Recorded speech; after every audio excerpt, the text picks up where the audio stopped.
Meus irmãos, bem-vindos em mais um encontro da série psicológica Joana de Ângeles, estudando o livro Plenitude, hoje aqui com a Guadalupe e com a Cláudia.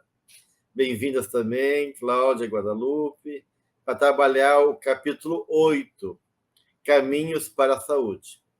Esse é um capítulo central na obra da Joana de Ângeles, e por isso nós vamos trabalhar em 2 encontros esse capítulo, já que ele propõe refletir as nobres verdades de Buda, né, que começam com as 4 nobres verdades, que Joana vai, de uma certa maneira, desdobrando a partir também da visão espírita, né, que são a existência do sofrimento, né? Essa é a primeira nobre verdade que Buda nos coloca.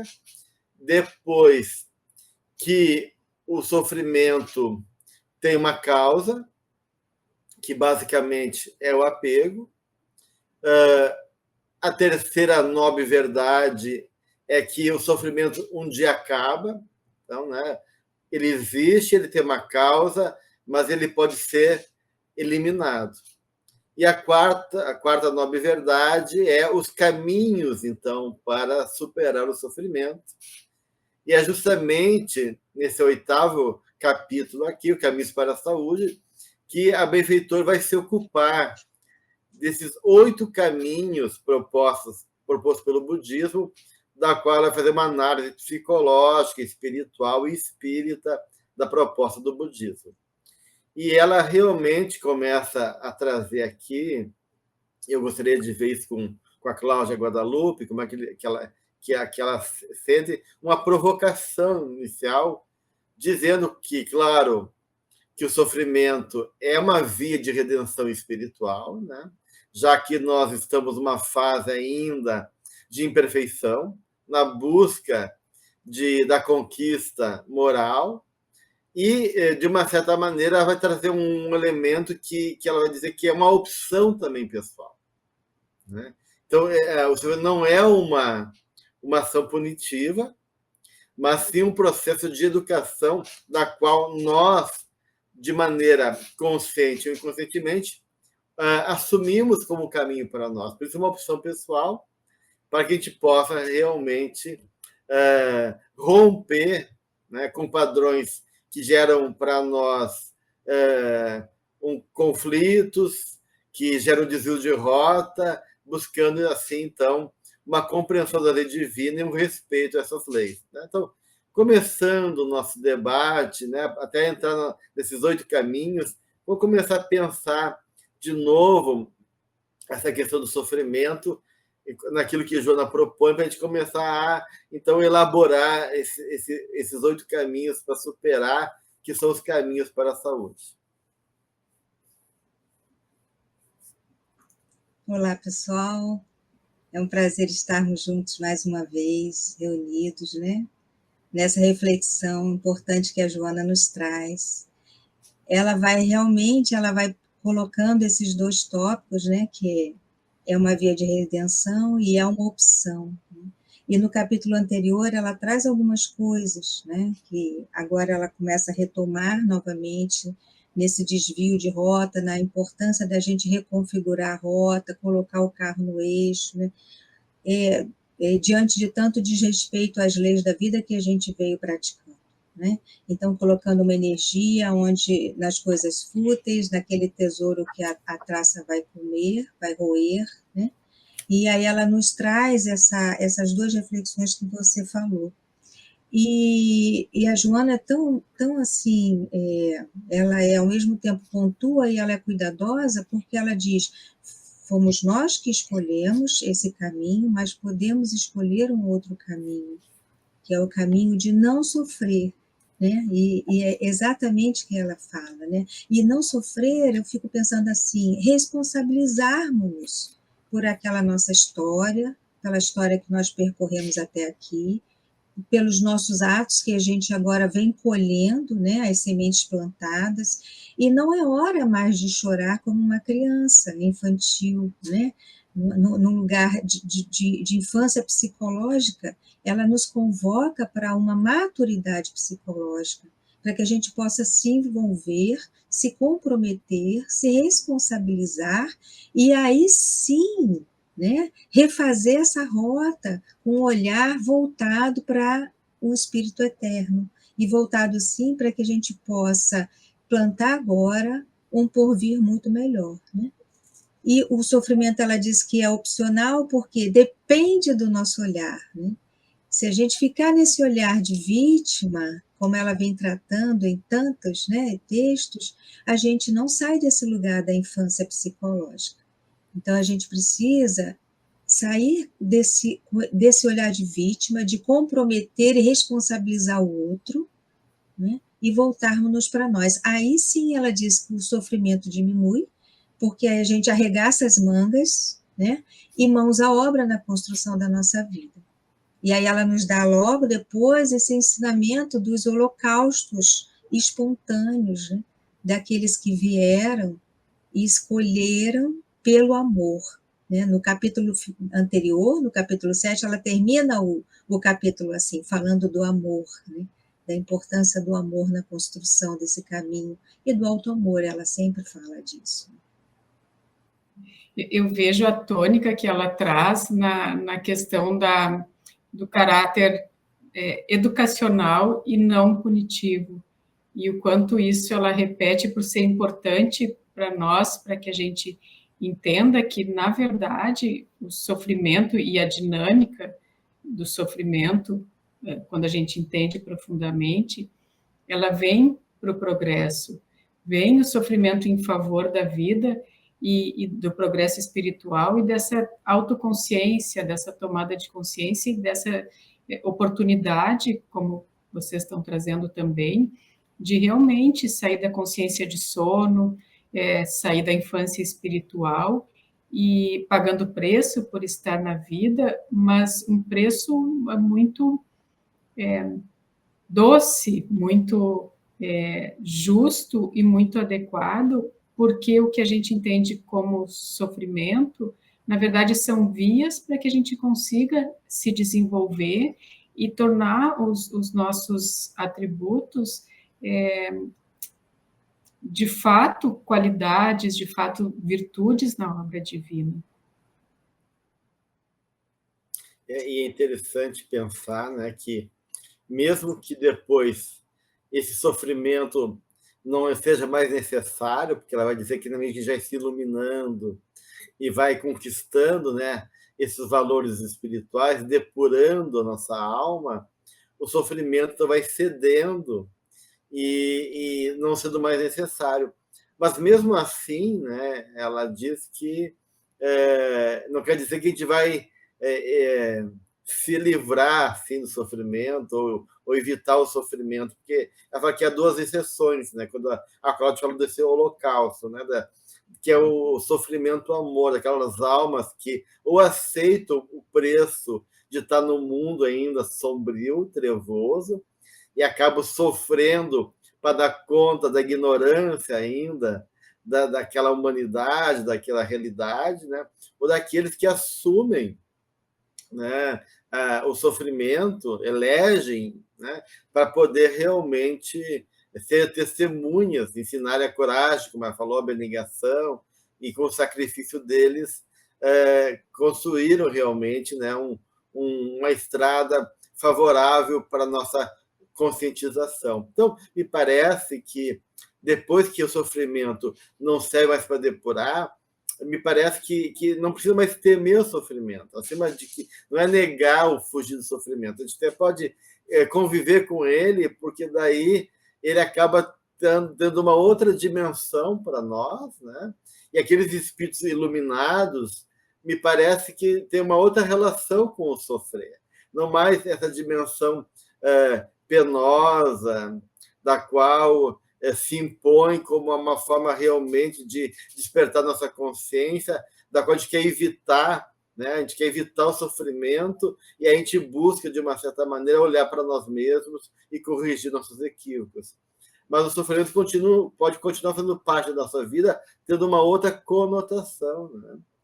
Então, a gente vê realmente que as almas sublimadas acabam pagando um preço, né, por amor e assumindo muitas vezes esse campo de sofrimento, mas com certeza isso já é uma outra forma de viver, de perceber e de sentir essa realidade da dor, né? Frente, talvez o maior sofrimento para Jesus tenha sido a nossa ignorância, né? O nosso coração fechado, o nosso coração ainda insensível ao seu chamado, né? Ao seu convite, e não as dores e limitações e privações que ele tem que passar diante da vida, né? Acho que a maior dor dele foi lidar com a nossa realmente ignorância, né? Então, de uma certa maneira, né, esse caminho, né, da dor é um caminho que está aí e da qual nós temos que começar a dialogar, e a Joana então vai propor, né, a partir dessa visão de Buda, esses caminhos para a saúde, para superar o sofrimento. E ela coloca uma coisa importante aqui no início do capítulo, que essa conquista, né, da superação do sofrimento, que ela está chamando de caminhos para a saúde, que é a saúde integral, a conquista da paz, da alegria interior, é fruto de uma lucidez mental. Então, isso eu acho importante frisar aqui, que me parece que todo o processo desses 8 caminhos que ela vai desdobrar a partir da proposta budista são caminhos de encontro e busca de lucidez para a alma. Até porque tanto a ignorância como a iluminação se originam na mente, né? A nossa mente é a base de toda a realidade. A gente vê isso em vários livros da doutrina espírita, né? Como a mente cria a realidade e nossos pensamentos, então, de uma certa maneira, determinam o nosso destino.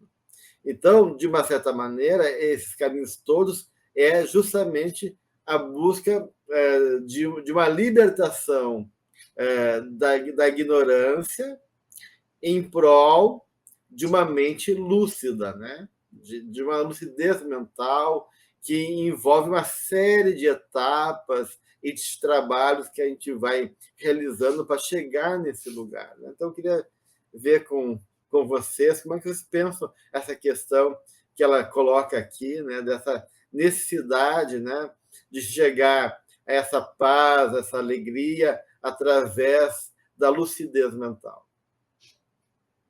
Eu acho que ela retoma também o capítulo anterior, quando ela fala da libertação. Ela diz que o autoconhecimento, né, o encontro com esse eu profundo, liberta. E ela fala, está aqui, dessa homeostase de psiquismo e corpo, né? Então, nós vemos que, como você mesmo disse, a mente é criadora e ela adoece o corpo, ou ela vai sublimando esse corpo e tornando ele mais sutil.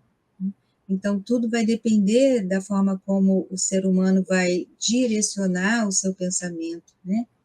Vai tornar-se mais equilibrado, externa e internamente, né? O psiquismo, com as demandas de fora ou não. E aí vai ou comprometendo a energia, como ela mesma disse aqui, né? Bloqueando, tornando aquela energia paralisada, estagnada,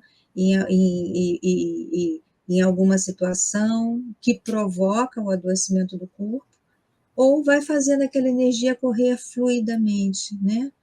Pelos vários órgãos, sem comprometer nenhum. Essa libertação está ao nosso dispor, a partir do momento que a gente se coloque a serviço desse equilíbrio, né? A serviço do que ela diz, dessa lucidez mental. Me vem muito essa questão da lucidez, o iluminar-se de dentro para fora, e o aprendizado de que, aí a gente toca um tanto nas questões do corpo, das doenças do corpo, que ela também traz aqui, e o aprendizado de que nós somos complexos e somos espíritos, porque a gente, se não cuida isso, tem essa tendência a curar o corpo sem olhar o que aquelas doenças que chegam até nós estão querendo nos dizer, né? Às vezes nós podemos nos culpar, nós, enfim, podemos querer tirar cirurgicamente, às vezes é necessário, mas a questão não é como na medicina tradicional se trata, mas é olhar para dentro e ver o que essas doenças do corpo ou da alma, e todos nós temos uma e outra, o que elas vêm nos dizer, vêm nos ensinar, que a gente entende como sofrimento. Porque a partir daí também vem essa questão da lucidez espiritual, do entendimento de que, de uma forma ou de outra, são provas, ou maiores, ou né, pequenas pedras no caminho, mas que vêm nos ensinar e nos ajudar nessa lucidez, em nos tornarmos essa luz interna, em descobrirmos o nosso Deus interior. E aí a gente passa, então, por todo esse caminho da iluminação e do autoconhecimento, que aqui Joana traz através do budismo, né?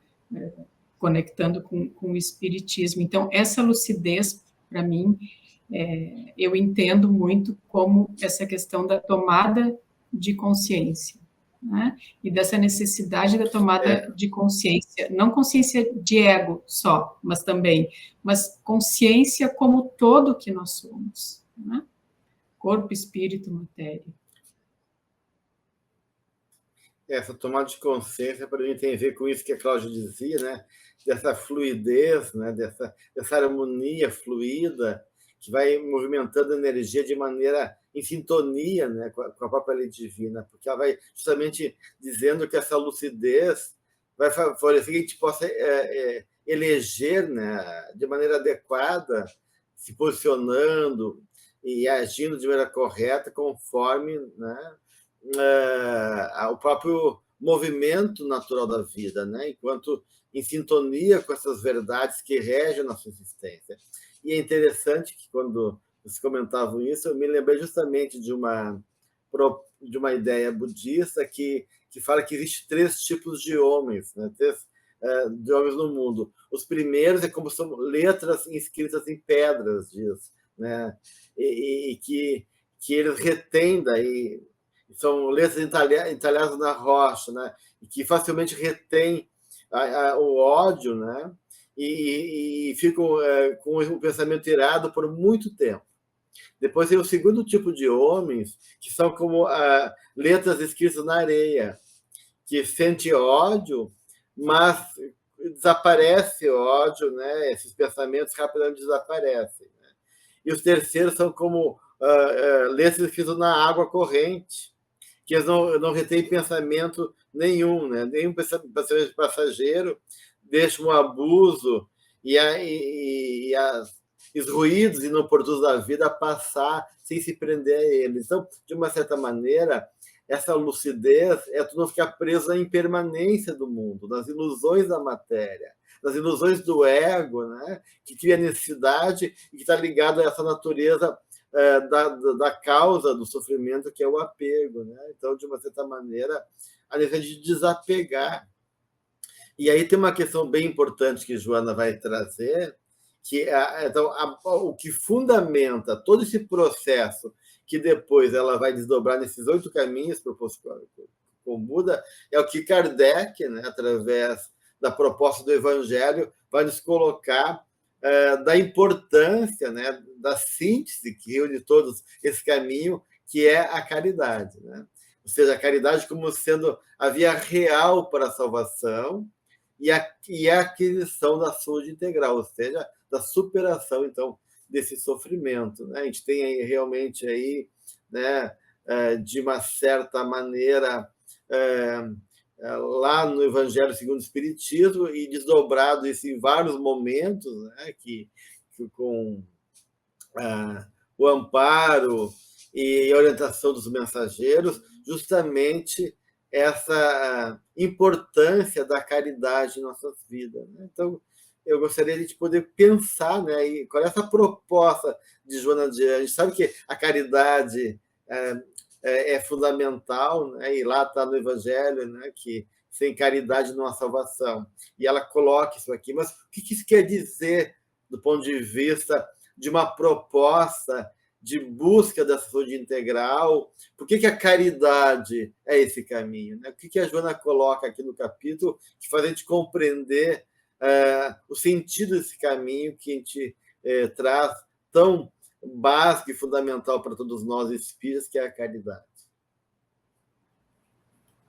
Eu não necessariamente respondendo essa pergunta, mas continuando a partir daí, eu achei muito lindo mesmo isso que ela colocou, né?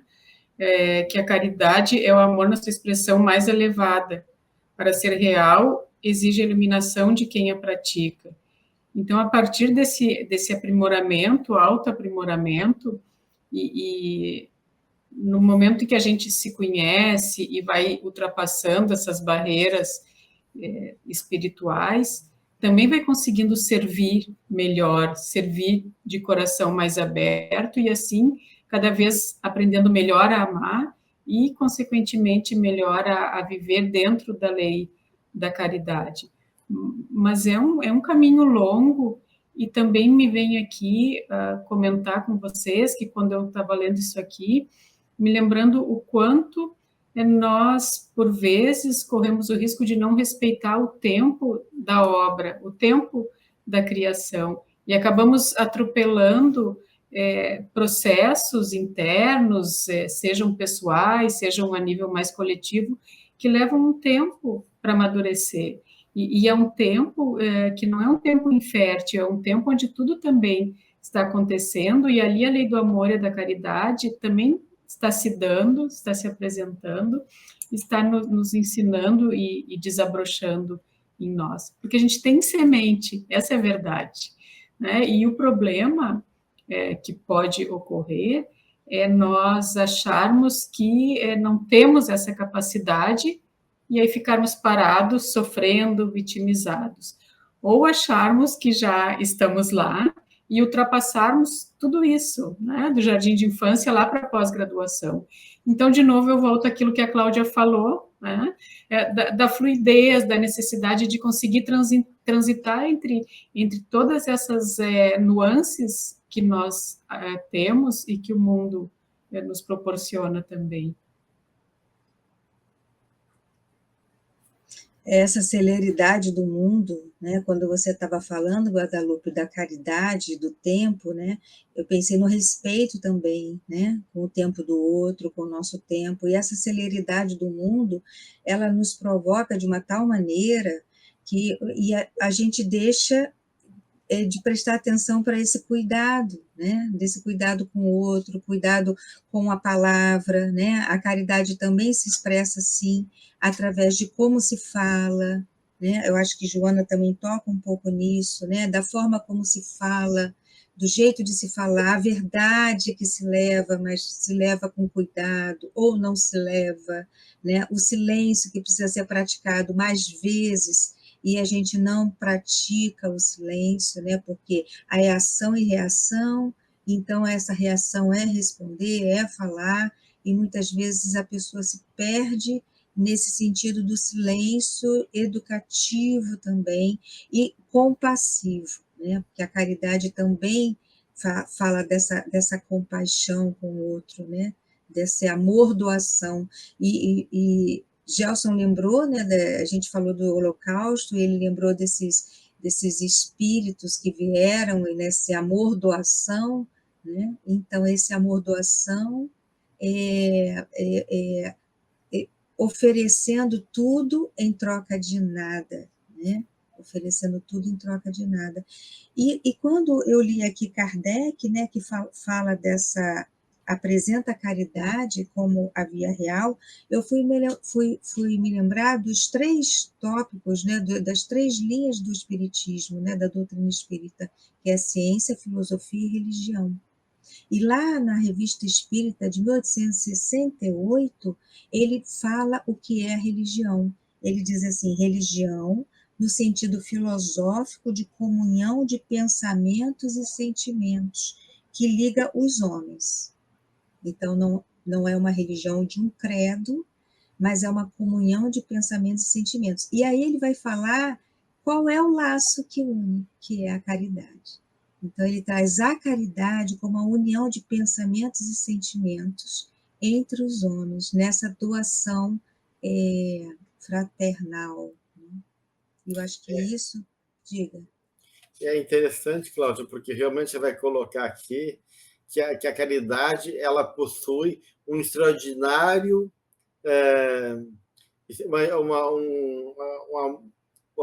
como conteúdo, né? Um extraordinário de conteúdo emocional, né? A Joana vai colocar. Então, isso eu acho interessante, né? Então, a caridade mobiliza uma carga de libido, de energia psíquica, através justamente dessa intensidade emocional, pela nobreza da intenção do sentimento, né? Então, a caridade sintetiza como ação essas virtudes todas da alma, né? Porque tu tem que ser humilde para se colocar no lugar do outro, tu tem que ter essa compaixão, tu tem que realmente tolerar, tu tem que aprender a suportar, tu tem que aprender realmente sair de ti, do teu eu, e se colocar disponível. Então, de uma certa maneira, a caridade realmente movimenta vários esforços internos, vários mecanismos comportamentais, resultado justamente dessa sensibilização nossa pelo sentimento, que carrega, como diz Joana, um extraordinário campo emocional, uma quantidade imensa, né, de emoções positivas, né? Então, esse conteúdo extraordinário emocional vai, de uma certa maneira, né, como diz a benfeitora, dulcificar, né, de sensibilizar, movimentar as forças e potências da nossa alma e tocar a intimidade do outro, romper com as defesas, sensibilizar, desmanchar essa defesa que faz a gente ficar muito duro, né, ou avesso ao outro, ou hostil, ou achando que odeia, né? E na verdade a gente está com medo, a gente está querendo ser amado e não sabe fazer o caminho de buscar esse amor. Então, de uma certa maneira, essa caridade vai derretendo esses padrões rígidos, equivocados, abrindo realmente um caminho libertador e transformador. E por isso que a caridade é tão importante em nossas vidas, né? Eu fico pensando, quando você disse da caridade, do efeito da caridade, porque assim, é como se nesse exercício da caridade a gente fizesse um esforço de revelar o melhor de nós. E quando a gente revela o melhor de nós, a gente proporciona que toque no melhor do outro, né? E é isso que você disse, né, você usou uma expressão que eu não lembro mais, mas você disse assim, como tocar no íntimo do outro, acho que foi mais ou menos isso, né? Então, o exercício libertador também para nós, né? Porque nós nos exercitamos nessa busca do melhor de nós, para que possamos provocar esse melhor no outro, né? É uma questão de humanização, né? No sentido de humanização daquilo que é essencial em cada um de nós, né, Cláudio? Então, a caridade vai nos humanizando, né? Nos tornando próximos um do outro, nos reconhecendo essa humanidade essencial, que é essa marca divina que nós carregamos, que muita gente perde a noção e a conexão com ela. Então, por isso que realmente ela é bem importante, né? E a partir disso, ela vai então começar a introduzir justamente essa ideia, né, dessa via de salvação proposta para o Buda, esses 8 passos, né, que o budismo propõe, que eu estava buscando pesquisar um pouquinho mais, né? Eu tenho aqui um livro chamado A Doutrina de Buda, que é de uma fundação de propagação do budismo, e eles falam desses 8 caminhos um pouquinho diferente dos termos que a Joana utiliza, porque eles falam aqui então, que que a proposta dessa nova verdade, que é a quarta nova verdade, que é o caminho, que é para superar o sofrimento, que é o caminho do meio, e é composta por esses 8 vias, que é a percepção correta, o pensamento correto, a fala correta, o comportamento correto, o meio de vida correto, o esforço correto, a atenção correta e a concentração correta. Então, esses seriam os 8 caminhos para a superação do sofrimento.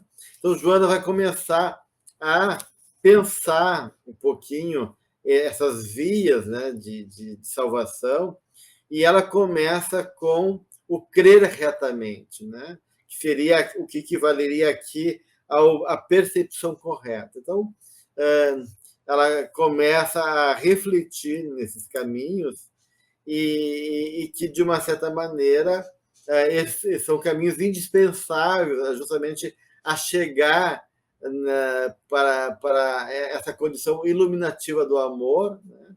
E, de uma certa maneira, chegar também a essa condição da caridade, que sintetiza justamente todas essas virtudes e é realmente o elemento fundamental para a nossa iluminação. E aí, como começar a pensar, então, esse caminho, o que seria para vocês, a partir do que a benfeitora coloca, o crer retamente? Eu penso na questão, a questão começa em nos colocarmos, de novo, né, volto a isso, enquanto espíritos aqui. E aí, escolher, né, crer retamente com a consciência de que nós estamos escolhendo o melhor para nós, o melhor para a evolução, porque, por vezes, nós dizemos que cremos, mas nem queremos muito aquilo que nós achamos que é o ideal para nós. Então, eu falo isso porque muitas das questões que vêm para a vida, a gente diz, eu creio em Deus, eu creio que isso vai melhorar, mas a gente crê da boca para fora. Não muda, não faz nada para mudar, né? Que a gente já está entrando nos outros caminhos. Então, eu acho que essa abertura mental para uma mudança tem muito a ver com crer retamente. E crer me traz a fé em Deus e a fé humana andando lado a lado, no sentido de realmente querer se colocar na vida, querer se transformar, querer se curar, no caso das doenças, e saber que para isso nós temos que dar a nossa parte. Nós vamos estar sempre amparados, mas crer corretamente passa pela escolha, mas pela escolha lá de self, né? Um crer interno, não um crer naqueles valores do mundo, colocando nas mãos de Deus, de uma forma paternalista, a nossa vida, né? E persistir nessa execução, depois que a gente consegue determinar e se posicionar em relação ao que crê, né? A gente tem que ter essa abertura espiritual para isso. Você falando, me veio aquela frase, crer para ver, e não ver para crer. Né? Então, é um movimento interno, né, de positividade, né,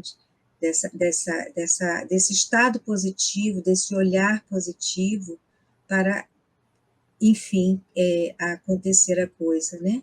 E movimentar, né? Movimentar essa energia que vem de dentro e mobiliza o exterior, e aí a gente também não pode entrar nos outros passos, né? Mas é esse movimento interno que começa, né? Que ela diz assim, direcionar o pensamento de forma positiva e edificante. Então, é esse movimento que dá a largada, né? Para todo esse processo que ela vai nos trazer. E mais adiante ela fala assim, diante de todos os enfermos que o buscavam, Jesus era peremptório quanto ao ato do paciente crer nele e na recuperação da saúde. Então, esse movimento interior, né, que não adianta que Jesus quisesse curá-los, porque ele via se havia essa predisposição para a cura. E aí a gente lembra daquela mulher hemorroíça, né, que sangrava, sangrava, e ela acreditou que tocando num pedacinho das vestes do mestre, ela estaria curada. Então, o movimento partiu dela, né? E aí ele olha naquela multidão toda, eu adoro essa passagem, né? Que quando Pedro fica indignado e diz, mestre, como é que podemos saber quem foi que te tocou? Estamos nessa multidão toda. E ele diz, mas alguém me tocou. Então ele sabia que era a mulher hemorroísa. E ela foi curada naquele momento. Então ela teve esse movimento de dar largada, ela foi ao encontro do mestre, né? E é isso que a gente precisa fazer, né? A gente precisa ir ao encontro dele, né? Para que a gente possa se beneficiar dessa cura, né? Dessa transformação do que quer que a gente deseje, né? A questão da crença ela é muito importante, porque a crença equivale à construção, né, de uma realidade, né? Seja essa realidade em cima de uma fantasia que a gente faz, né, naquilo que a gente coloca as nossas bases de sustentação, né? Que todos nós temos crenças, né? Crenças na vida, que a vida é assim, um assado, crenças que são fundamentais. A gente crê que existe uma justiça, a gente crê que a polícia vai nos proteger, a gente crê que amanhã vai ser o próximo dia da semana, a gente crê que então tem uma organização, um sistema que organizam a nossa vida, seja culturalmente, seja naturalmente. Então, a crença constrói uma visão de mundo e uma visão de homem, né, da qual a gente se situa e da qual todos nós não podemos fugir. E por isso que talvez no budismo esse crer retamente é entendido como uma percepção correta também, né? Eu fiquei pensando qual é a relação da percepção correta com o crer retamente que a Joana coloca aqui no capítulo, né? Até porque a proposta do Espiritismo é uma fé raciocinada, ou seja, não é uma crença pela crença. Então, essa crença correta, né? Essa crença reta, ela exige uma compreensão da realidade. E compreensão que tem que sustentar justamente no confronto com essa própria realidade, e ver até que ponto a nossa fé não é uma fé fanática, ignorante, uma crença ilusória e assim por diante. Então, de uma certa maneira, essa crença também fala de uma percepção correta, ou seja, se a gente não percebe corretamente a realidade, como é que a gente vai se situar no mundo? Como é que a gente vai poder perceber aquilo que é realmente passível de ser algo que nos sustente e daquilo que a gente tem que realmente evitar na nossa vida? Então, me parece que essa crença correta envolve realmente uma percepção correta naquela ideia que a própria Joana de Angelis coloca na introdução do ser consciente, que o ser consciente não se culpa nem se desculpa. Né? Não se julga também, né? Mas ele se descobre, né? Ele começa a prestar atenção em si mesmo, né? Naquela ideia que a Guadalupe colocava aqui desse caminho de tomada de consciência de nós mesmos, nossa vida interior. Então, de uma certa maneira, para mim, essa crença correta começa justamente numa tomada de consciência que vamos enxergar verdadeiramente a realidade. Quem somos nós? Né? O que a vida nos apresenta? Então, de uma certa maneira, em psicologia, né, tem uma frase, né, uma proposta de uma das linhas de psicologia junguiana, que é arquetípica, que diz: começa da onde você está. Ou seja, a importância de tomar consciência da nossa realidade e não ficar nem preso ao passado, nem fugindo de si mesmo no anseio infantil ou ilusório de um futuro que ainda não chegou, né? Então, esse começa onde está exige um se situar, né? Quando a gente está perdido em uma cidade que eu não conheço, né? Como é que eu vou poder fazer um caminho de reencontrar e recuperar de novo o meu movimento, né, se eu estou perdido? Então, o que a gente faz? A gente se situa, né? Então, a gente vai buscar referências para organizar a nossa vida e, a partir disso, começar, então, dar os passos necessários a poder ter autonomia novamente, que eu perdi naquele momento onde eu estou confuso. Então, eu posso dizer assim, puxa, eu estou numa esquina, nessa esquina tem uma farmácia, ou ali à direita eu vejo uma praça, né? Daí eu vou ligar para a pessoa, olha, eu estou aqui, tem isso, tem aquilo. Então, eu tenho que me situar. Então, essa percepção correta é próprio desse caminho de lucidez que a benfeitora está colocando e de uma crença daí reta também que se constitui justamente nessa capacidade de percepção, né, profunda da realidade, que essa crença seja fundamentada, né, num sentido que se sustente realmente, e não essas crenças que a gente vê aí, né, que leva ao extremismo, ao fundamentalismo, a reações reativas, completamente infundadas, né, completamente movidas por uma atrapalhação emocional, por um transtorno, do que propriamente de uma crença que sustenta e que realmente possa ser uma crença, como propõe aqui, que faculte uma visão otimista e adequada da vida. Então, a Joana fala aqui que essa crença tem que facultar uma visão positiva da vida, que nos enriqueça de motivações, que não nos perturbe, né? Que saiba esperar, que saiba encaminhar o movimento. Então, essa crença é fruto realmente de uma percepção lúcida e bem construída da nossa própria realidade, seja interna, seja externa. Então, eu acho bem interessante essa visão, né, que o budismo coloca da percepção correta e, ao mesmo tempo, da visão da benfeitora, da crença reta, né, para que a gente possa começar esse caminho, né, de superação do sofrimento. Né? Eu não sei se vocês querem falar mais alguma coisa em relação a esse elemento aí, que é o primeiro aspecto dos 8 caminhos, o crer retamente, ou a gente pode passar para o segundo momento. Eu queria aproveitar essa percepção que você trouxe aí para falar do que ela menciona aqui de Cristóvão Colombo, né? E toda essa percepção do espírito que a Guadalupe trouxe, né? Essa percepção dessa verdade, né? Dessa crença, e aí colocar em ação, e aí move o mundo, move as pessoas, né? E acontece muito isso, né? Quando a gente acredita em um projeto, acredita em alguma coisa, e a coisa vai se constelando, né? E aí surge alguém que traz aquela ideia e a gente fala, puxa, mas eu estava pensando nisso mesmo, né? Aí vem o outro que proporciona uma outra forma, né? E a coisa vai tomando corpo, né? Justamente porque vai movimentando. E Joana fala isso e ela toca aqui na física das partículas elementares, porque esse crer movimenta o mundo, né? Movimenta o mundo de forma produtiva, favorável. Né? É o desejo, né? Que seja produtivo, porque às vezes o crer é indevido, né? Mas... É interessante justamente esse exemplo que tu coloca, que ela cita, do Cristóvão Colombo, como se ele lembrasse, né? Ela fala que ele já trazia uma recordação psíquica dessas terras desconhecidas, então ele tinha a percepção, né?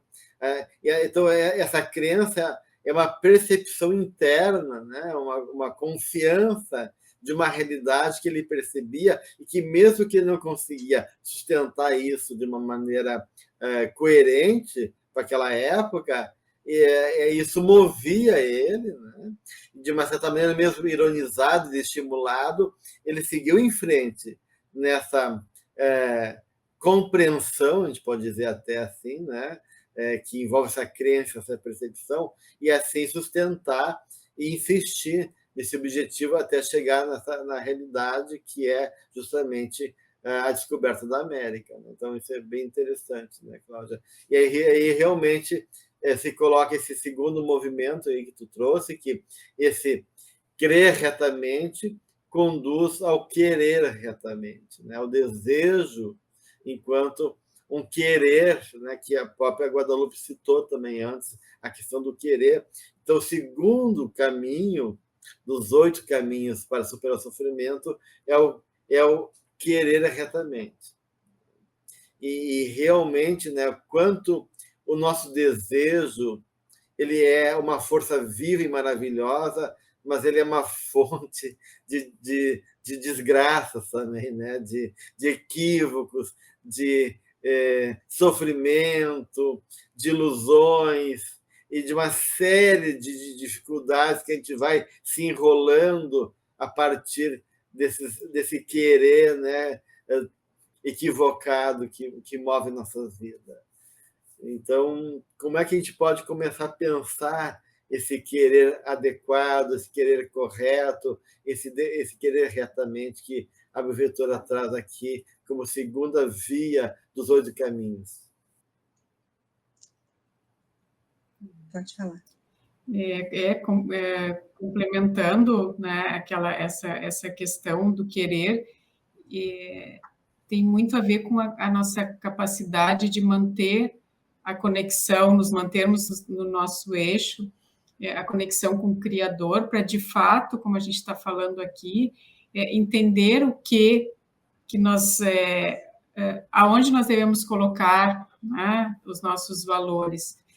E, a partir daí, a vida vai nos trazendo várias questões para a gente olhar, e daí, de novo, me vem o querer como essa abertura para a vida, que é uma grande aventura, e que, a partir das questões que nos vêm, a gente vai entendendo como usar as paixões, o desejo, que são atributos, né?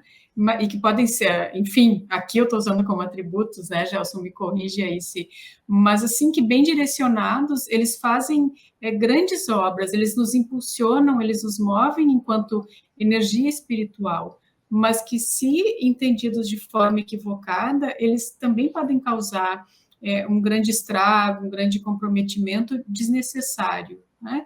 Então, a forma como a gente movimenta esse querer, a forma como a gente movimenta toda essa energia, que, no final das contas, é a energia espiritual, tem muito a ver com a retidão, né? Com o comprometimento com a vida espiritual, o comprometimento com a nossa encarnação, com pagar o preço por estar aqui, e volto a dizer, quando eu falo pagar o preço, é se colocar na vida, né? Nunca é um preço amargo. A Joana toca aqui nessa questão da ilusão do prazer, né? Que é aquilo que ela já aventou no capítulo anterior nosso, do 7º, né? Então, esse querer que a Guadalupe traz, né? Nessas tesouros reais, né? Na conexão com o Criador, é justamente não se perder, né? Nesse desejo fútil do prazer, e colocando muita energia onde se julga até que está certo, mas está sendo guiado pelo ego, e não por essa comunhão com o espírito imortal, com o self, aquilo que ele veio resolver nessa vida atual, né? Então, a Joana fala aqui, e eu me lembro também do que ela disse no capítulo anterior, que querer é perder, porque perde-se tudo, né? A própria vida, a gente já nasce sabendo que vai desencarnar, né? Então, esse que querer é esse, né? Que energia é essa que nós estamos colocando nesse querer retamente, né? E lembro também, desculpe, uma coisa que eu estava pensando também, que é o exercício dessa vontade que surgiu lá no crer retamente, né? O exercício da vontade, imprimir esse atributo da vontade em algo realmente importante, né? Tem esse dito popular, né, que é tão falado, né, tão veiculado, que onde está teu coração, está teu tesouro, né? A questão do desejo, né? O que nos move. Né? E aí essa proposta do querer retamente é traduzido na proposta budista como a atenção correta. Né? Então, a atenção correta, diferente da percepção correta, que tem a ver com o crer, a atenção correta tem a ver naquilo que nos afeta, né? Então, tem a ver com desejo, mas esse desejo é movido por valores, por aquilo que move a nossa alma, por isso tem a ver com o nosso coração. O que me move? Então, de uma certa maneira, quando a gente fala no querer ou na atenção correta, o que chama a nossa atenção? O que nos captura? O que nos trai, né? A nós mesmos, né? Eu estou querendo fazer o bem, eu estou movido por uma intenção X, Y, mas eu sou traído pelos meus desejos, né? Naquilo que me move, naquilo que me captura, naquele olhar, né, que me trai em relação àquilo que habita ainda o meu ser e que eu não quero reconhecer que existe dentro de mim. Então, de uma certa maneira, esse querer retamente, que equivale, num certo sentido, à atenção correta, essa atenção tem a ver com os afetamentos. A vida é um jogo onde a gente afeta e é afetado pelo outro. A gente não é insensível, a gente não é indiferente, a gente não tem como ser indiferente à vida, né?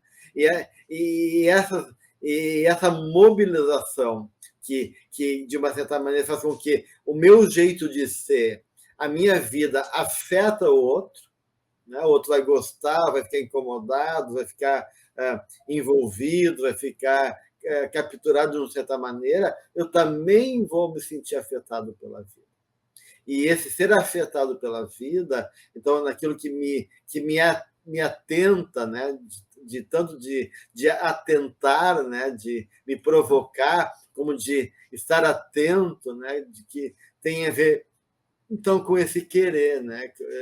Daquilo que me move. Então, é bem importante, de uma certa maneira, né, a gente começar a prestar atenção justamente naqueles movimentos espontâneos, né, que a gente muitas vezes deixa passar despercebidos, mas que estão falando justamente desses anseios mais profundos da nossa alma, né, daquilo que realmente movimenta os nossos anseios e mobilizam as forças internas em busca, né, das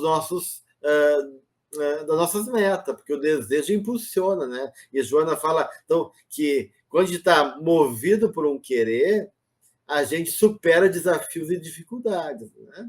Isso tanto para o bem como para o mal, como a Guada falou, é um atributo, né? Se essa qualidade vai ser favorável, né? A gente sabe o quanto a paixão nos leva para o céu e para o inferno, né? Então, essa paixão está na base desse querer, dessa tensão espontânea da alma que é tocada, né? Que é mobilizada naquilo que realmente habita o nosso coração.